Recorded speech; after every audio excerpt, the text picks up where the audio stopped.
Hello everyone, welcome back to my channel. My name is Makisa and I am a licensed mental health counselor and a certified marriage and family therapist. On this channel, you will receive weekly tips on mental health, relationships, as well as self-development. Just as a friendly reminder, go ahead and hit that subscribe button, as well as the notifications button. That way you will not miss out when I release new content. Let's begin. When stress or adversity or challenges come your way, how do you handle it? What's in your toolbox? Today's focus is going to be on coping mechanisms. It's so important to nurture our mental health as well as make it a priority. And one of the ways we do that is by utilizing healthy coping mechanisms. So what's a coping mechanism? A coping mechanism is the tools that we use to handle stress or adversity or challenges when they come our way. We all have certain coping mechanisms that we use during times of stress. We learn coping mechanisms as a child in our families of origin. If you grew up in a household where there weren't very healthy coping skills, you weren't really taught how to handle stress, then you may grow up as an adult and have a difficult time navigating through different life circumstances that are stressful or produce intense emotions. The type of coping skills that we have in our toolbox has a huge impact on whether or not we experience mental well-being or mental distress. If your toolbox consists of a lot of negative coping skills, then it can contribute to a lot of mental distress. At the same time, if your toolbox is comprised of a lot of healthy coping mechanisms, that can contribute to overall mental well-being. The more that you utilize healthy coping skills, over time, when stress and adversity or change comes your way, you're better equipped to handle it and to overcome it. It also leads to being resilient. Negative coping skills can include certain tools that we use or things that we do to help numb or help us escape from those intense and negative emotions that may come up. And so negative coping skills can bring instant gratification. Instantly you feel better, or it helps you to numb or escape. But if we continue to utilize those negative coping skills over time, it can lead to self-destructive behaviors.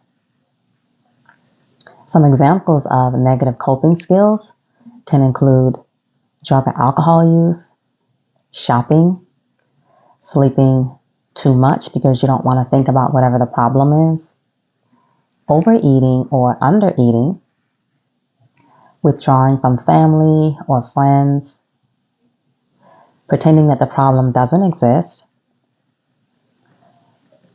not asking for help and continuously complaining about the problem, shopping too much or overspending, justifying bad behavior, acting as though the problem doesn't exist. If I don't think about it, it'll just go away. Also engaging in compulsive risk-taking behaviors. Do any of these sound familiar to you? If so, leave a comment down below. Positive coping skills may not bring us immediate relief all at once, but if you use them over time, it helps you to manage or get through that difficult situation. And over time, it helps you to be better able to manage the difficult situations or stressors as they come your way. So you're more equipped and they're easier to use over time the more you practice it. With healthy coping skills, the key is to use it when you're calm and when you need it the least. That way, when stressors or difficult times come, you can draw upon it very easily and it's easy for you to use. If you wait until you're in a time of stress or duress to use the positive coping skills, oftentimes it's not as effective and it's hard to use. Coping skills can be active, they can be social, they can be relaxing, or creative. Coping skills can be problem focused or they can be emotionally based or emotion focused. If they're problem focused, that means that there's something that you can actively do or engage in to help reduce or alleviate the problem. If your coping skills are emotionally based, then basically you're focusing on managing those intense emotions.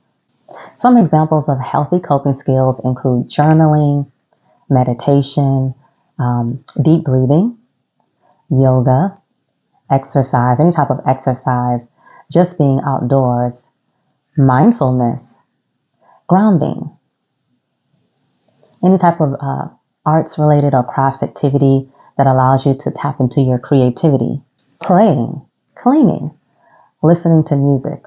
Keep in mind the music must be positive and uplifting music. It shouldn't be any type of music that's encouraging any negative type of behavior.